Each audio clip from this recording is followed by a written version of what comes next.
Yesterday in Kapil Sharma show, I had, you see, the best of the laughter of his entire series. You hear they showed that Mr. Bacha Yadav, that fat, dynamic man,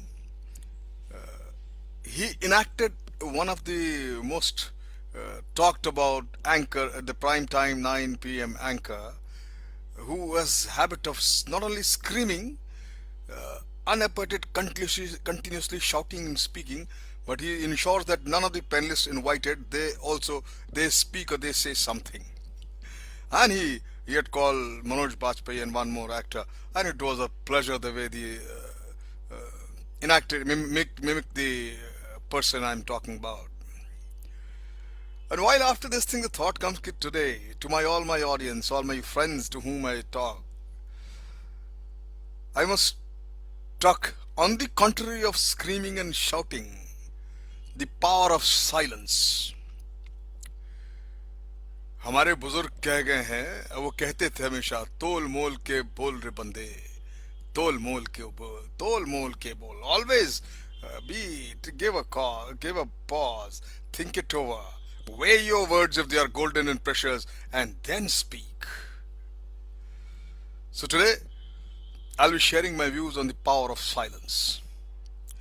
And before I give a little short talk on this every day, I talk on various issues. Let me tell you, I share my views, my friends, or my perspectives with no aim to challenge anybody's views and perspective. No. It is my view is one view of one perspective. No question of challenging anyone. Don't challenge anyone. I accept all and everybody's view. So hear me with this in your mind. My friend, there is more to silence than keeping one's mouth shut. You have to shut out external noises as well as the tumult within you to realize that immense power it can generate, the silence can generate.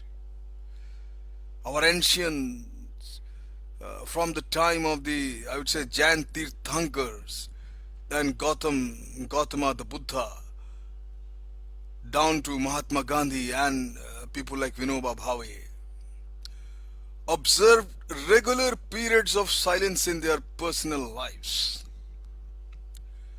Those who could not, they ensured that they even retreated to mountains or forests to get away from the clamor of the cities, from the humdrum and the noise of the cities.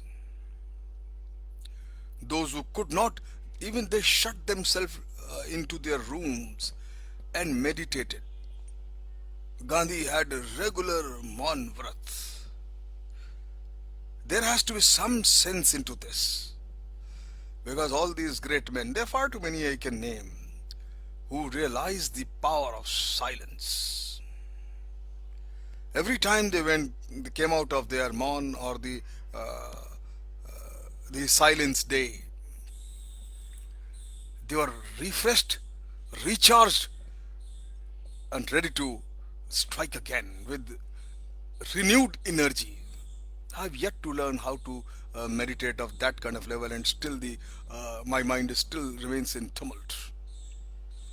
But I'm fortunate enough to be able to spend long hours, sometimes days, alone with myself, courtesy Corona virus. Then I'm reaching to a state where I've started enjoying my being alone. I started enjoying my solitude. I can watch for the difference. Not speaking and not listening to anyone, what difference it can make. There are days when I have to attend, used to be days when I have to attend conferences, lots of cocktails parties, receptions, and make a lot of small talk almost every day. And by the evening, I feel done in. The day I spent in my study, then reading and writing, putting my cell phone on mute or on off mode. I do not feel tired, but the evening I'm rejuvenated again. after my spell of my solitude and the time for myself. My friend, our culture has become highly verbalized. Everybody is talking. And this corona times have further made it gave wonderful opportunity for everyone's talents to come in public. Everybody is sermonizing, singing, dancing, cracking jokes. Everybody's I mean, it comes to my understanding that everybody is talented in one from the other, but they are speaking. Everybody is verbalized just non-stop. To understand has to come to mean to be able to communicate. My friend, it is impossible to communicate without opening your mouth. When when a philosopher once asked Gautam Buddha, without words, without the wordless, will you tell me the truth? Can you able to communicate the truth to me?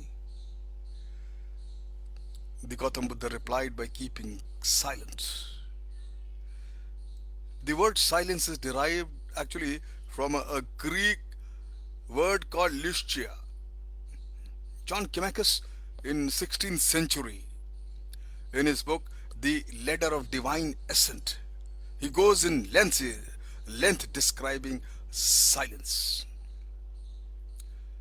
And he writes in that the beginning of the Lyschia is to throw off all noise as disturbing for the depth of the soul. And the end of it is not to fear disturbances and to remain insusceptible to them. Surely, I feel, earplugs could successfully cut off all kinds of external noises. What Climacus must have meant by becoming insusceptible to them was to cultivate stillness of mind. Same what the Gautam Buddha said.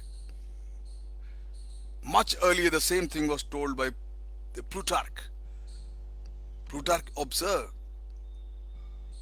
we learn speech from men, silence from the gods. You can avoid speech, but true silence has to be cultivated.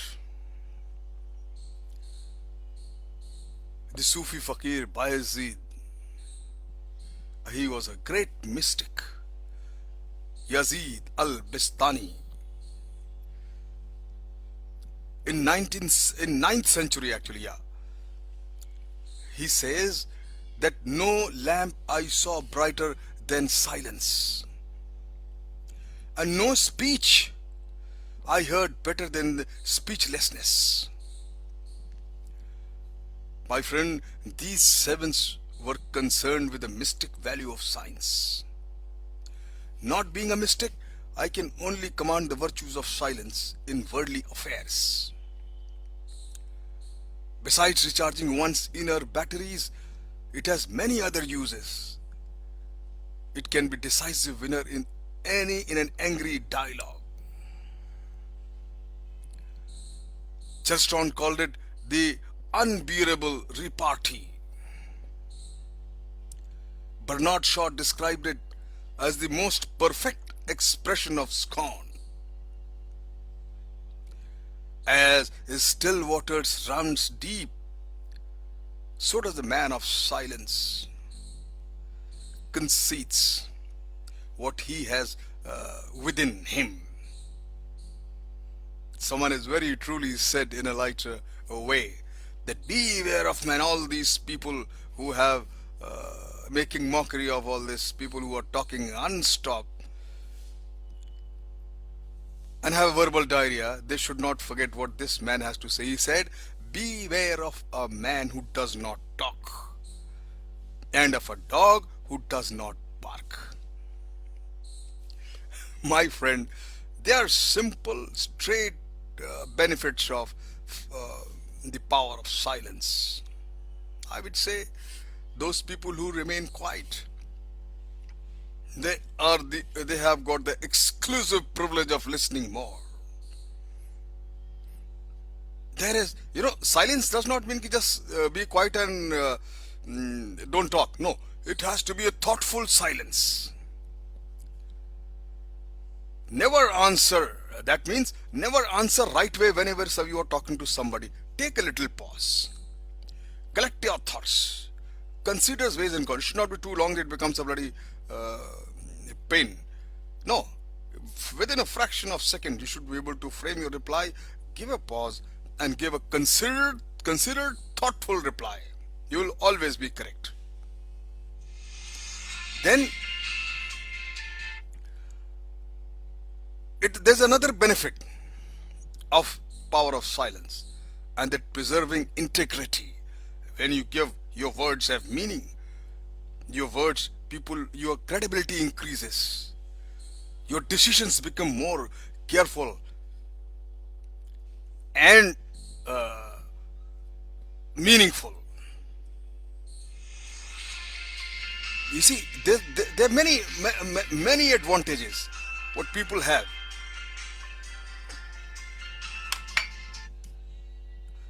of the power of silence, that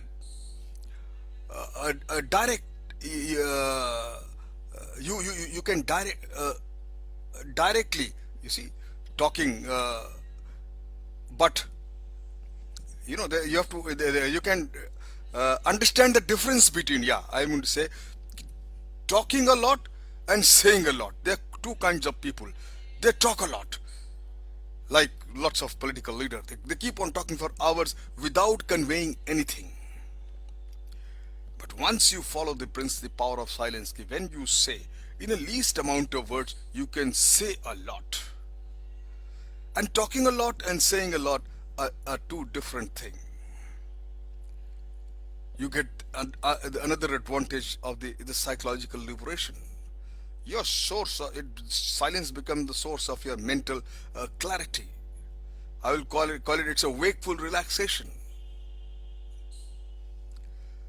Gautam Buddha has very beautifully said it. There is silence is the solution of every problem. Though he has described 5 levels of silence, I talk about 2. One is the throat level, that you don't speak, and second is the mind level, where the mind is like a monkey mind, is cluttered with so many thousands of thoughts.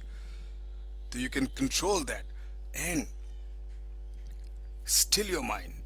And understand these two factors in the while you understand the power of silence is that the difference between hearing and difference between listening. You hear through your ears, and this is simply mechanical. But listening is deep from inside. It percolates down inside you, and you each start understanding everything. My dear friend, our age-old sages' words were perfect, stand even today, absolutely true, that tol mol ke bol re bande, tol mol ke bol. Thank you very much.